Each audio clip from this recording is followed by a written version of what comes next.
Desde que el ser humano sintió dolor, nació la necesidad de devolverlo.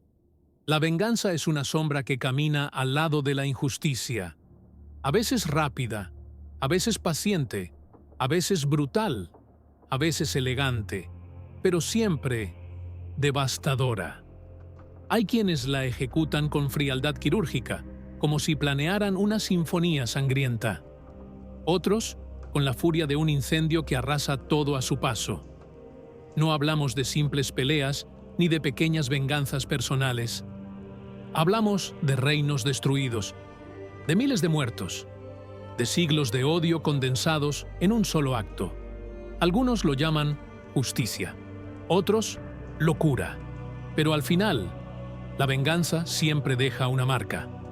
Hoy te traigo las 9 historias más oscuras, retorcidas y extremas que la humanidad haya presenciado. Y créeme, después de verlas, nunca volverás a confiar en una sonrisa tranquila. Año 945, Europa del Este. Olga de Kiev no era emperatriz aún, era solo una viuda, pero no cualquier viuda. Su esposo, el príncipe Igor, fue asesinado brutalmente por los Drevlianos, una tribu que había osado desafiar el poder de la Rus de Kiev. Y cuando lo mataron, pensaron que habían ganado, que una mujer sola no podría hacer nada. ¡Qué error! Olga no solo juró venganza, la convirtió en una obra de arte. Cuando el príncipe enemigo, Mal, le propuso matrimonio, sí, el mismo que mató a su esposo, Olga no gritó, no lloró, sonrió, dijo que sí, pero con una condición, que enviaran a sus hombres más nobles para escoltarla. Llegaron confiados, orgullosos, y Olga los enterró vivos. ¿Cruel? Espera. Luego pidió que enviaran más emisarios, los mejores hombres de Mal. Cuando llegaron a Kiev, los invitó a un baño cálido antes del banquete, cerró las puertas y les prendió fuego. Ardieron, gritaron, murieron. Pero Olga no había terminado. Envió otro mensaje al asesino de su esposo. Prepara un banquete en la ciudad donde mataste a mi príncipe. Quiero llorar sobre su tumba. Mal aceptó. Era el tercer error. Mientras los drevlianos se emborrachaban con hidromiel, los soldados de Olga, sobrios y letales, los masacraron sin piedad. Y aún así, no era suficiente. Olga reunió su ejército y sitió la ciudad de Iskorosten, pero no la destruyó enseguida. Envió un mensaje. Estoy satisfecha.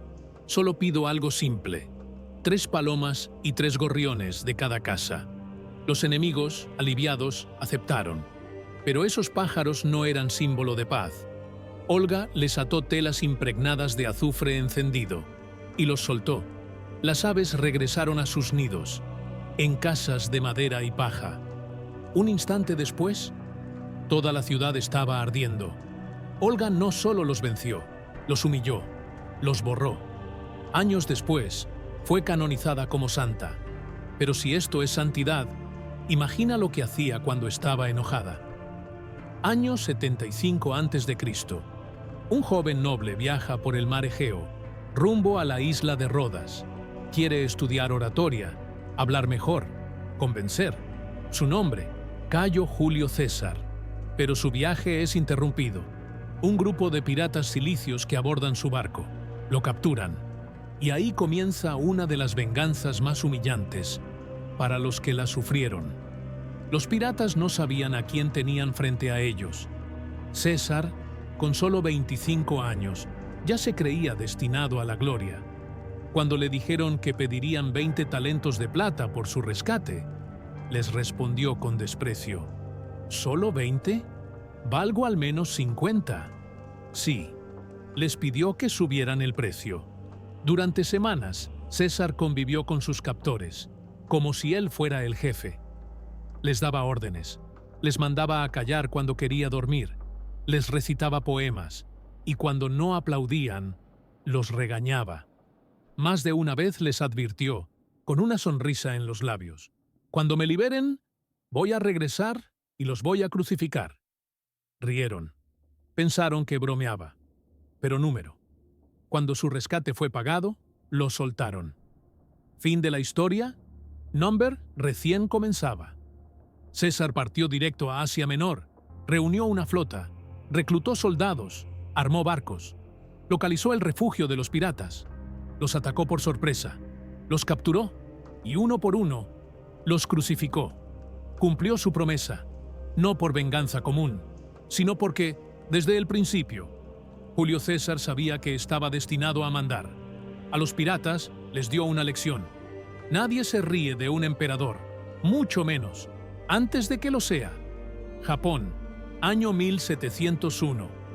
El shogun Tokugawa está en el poder. El código del Bushido, el camino del guerrero, no es solo una filosofía, es ley de vida. Asano Naganori, un daimyo respetado, recibe la misión de recibir a un emisario imperial. Pero el encargado de instruirlo, Kira Yoshinaka, lo humilla en público. Asano, enfurecido, desenvaina su espada en palacio, y aunque solo hiere a Kira, es condenado a cometer seppuku. La sentencia es clara: muerte con honor para Asano. Pero sus 300 samuráis quedan sin amo. Se convierten en ronin, guerreros sin señor. Para ellos, eso ya era una muerte en vida. Pero 47 de ellos decidieron no aceptar el destino. Durante 2 años, fingieron haber renunciado al Bushido. Se disfrazaron de comerciantes, granjeros, borrachos, mientras en secreto planeaban su ataque, hasta que llegó el momento. Noche del 30 de enero de 1703. Silenciosos como sombras, irrumpieron en la mansión de Kira. Lucharon, buscaron, y cuando por fin lo encontraron, le ofrecieron morir con honor. Kira lo rechazó. Así que uno de ellos, Oishi, le cortó la cabeza con la espada de su amo Asano. Luego, los 47 marcharon hacia el templo Sengaku-ji, donde estaba la tumba de su señor. Colocaron la cabeza de Kira sobre su tumba y se entregaron. El shogun los condenó a morir, pero no por traición, por honor. Les permitió morir como samuráis, con seppuku. Uno a uno, los 47 ronin se quitaron la vida. En Japón no se los recuerda como asesinos, se los venera como símbolos eternos de lealtad, deber y sacrificio. Su tumba aún recibe flores, porque incluso siglos después, su venganza sigue viva. Año 1967. Tennessee, frontera con Mississippi. Buford Pusser no era un hombre común, era un ex luchador convertido en sheriff, y su misión, acabar con la mafia Dixie, una red de corrupción, alcohol ilegal, apuestas y prostitución. Pero ese camino tenía un precio. El 12 de agosto, a las 4:30 de la mañana, Buford recibe una llamada anónima. Disturbios cerca de la frontera. Él decide ir, y su esposa, Pauline, insiste en acompañarlo. Lo que no sabían es que los estaban esperando. En una carretera vacía, otro auto se les cruza. Una ráfaga de disparos rompe el silencio. Pauline recibe un tiro en la cabeza. Buford, herido, pisa el acelerador. Intenta escapar, busca ayuda, se detiene, trata de salvarla. Pero el coche enemigo regresa y esta vez, un disparo le destroza la mandíbula. Pauline muere. Buford sobrevive, pero no volvió a ser el mismo.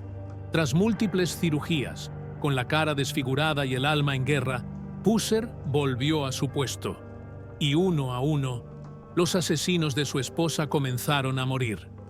En 1969, Carl Todd White fue encontrado acribillado en Mississippi.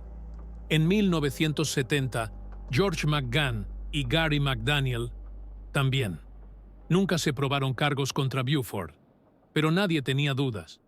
La mafia Dixie temblaba. Durante su carrera, cerró 87 alambiques clandestinos en un solo año. Sobrevivió a 8 intentos de asesinato. Fue apuñalado 7 veces, atropellado, golpeado, pero siempre se levantaba. En una pelea, enfrentó solo a 6 matones. 3 acabaron en el hospital, 3 en la cárcel. En el sur profundo de Estados Unidos, Buford Pusser no era solo ley, era la venganza con placa.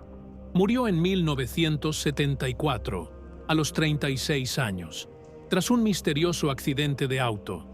Algunos dicen que fue un ajuste de cuentas, otros que se fue sabiendo que ya había hecho justicia. Año 1218. Gengis Khan, el conquistador de los cielos abiertos, está en su apogeo. Pero por increíble que parezca, no buscaba guerra, solo quería comercio. Envió una caravana de 500 hombres con seda, joyas, caballos, a Corasmia, un imperio musulmán próspero en Asia Central. Pero el gobernador de Otrar, Inalchuk, cometió el peor error posible. Acusó a los comerciantes de ser espías. Los ejecutó brutalmente. Cuando Gengis pidió justicia, el Shah Muhammad II no solo se negó, también mató a uno de sus embajadores y humilló a los otros dos. En la tradición mongola, los emisarios eran sagrados, y al romper ese código, desató el infierno. Gengis Khan abandonó todas sus campañas, reunió a más de 100.000 jinetes, arqueros, estrategas, cruzaron desiertos, ríos, montañas, y cayeron sobre Corasmia como una tormenta de acero. Lo primero que hizo fue atrapar a Inalchuk. ¿Su castigo? Plata fundida, caliente, derramada en sus ojos y oídos. Luego, no hubo piedad. Samarcanda, Bujará, Nishapur, Merv, ciudades que eran joyas del mundo islámico, fueron arrasadas hasta los cimientos. Se estima que entre 10 y 15 millones de personas murieron. Algunas crónicas dicen que en Merv, los mongoles mataron a tanta gente que no podían mover los cuerpos. El Shah Muhammad huyó desesperado. Terminó solo, enfermo, escondido en una isla en el mar Caspio. Gengis Khan no dejó nada sin castigo, ni piedra sobre piedra, porque en su mundo, matar a un comerciante era robar, pero matar a un embajador era declararles la guerra a los dioses, y Gengis Khan se encargó de ejecutar el juicio divino, personalmente. Acusado falsamente por sus amigos, François Picot pasó 7 años en prisión. Cuando salió, encontró un tesoro escondido por un cura moribundo y se transformó. Uno por uno, destruyó a quienes lo traicionaron, envenenó, incendió, arruinó.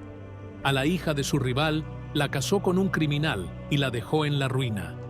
A su hijo lo llevó a la cárcel y al traidor principal lo asesinó a puño limpio. Pero también cayó. Fue apuñalado por otro cómplice. Antes de morir, confesó todo. Venganza servida y pagada. Vlad Trey, príncipe de Valaquia. Inspiró al mismísimo Drácula. Pero su historia es aún más oscura. En 1462, en represalia contra los turcos, empaló a más de 23.000 prisioneros. Los dejó al borde del camino. Cuando el sultán Mehmed II vio la escena, dio media vuelta. El empalamiento era tan brutal que muchas víctimas seguían vivas durante horas. Vlad no quería solo matar, quería dejar un mensaje, y lo entendieron. Gran Bretaña, siglo I.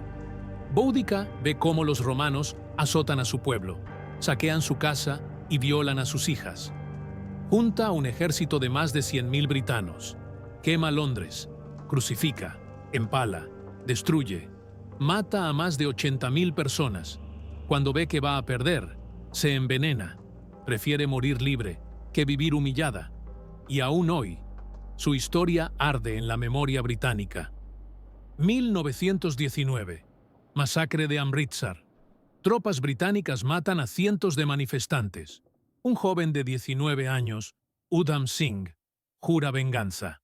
21 años después, en Londres, espera el momento. Oculta un revólver en un libro y dispara a sangre fría al hombre responsable de la masacre. Fue ejecutado por la corona, pero en la India aún lo veneran como héroe. La venganza puede traer justicia o destruirlo todo. ¿Tú qué harías? Si te impactaron estas historias, dale like, comparte este video y suscríbete. Y recuerda, Un pueblo que no conoce su historia está condenado a repetirla.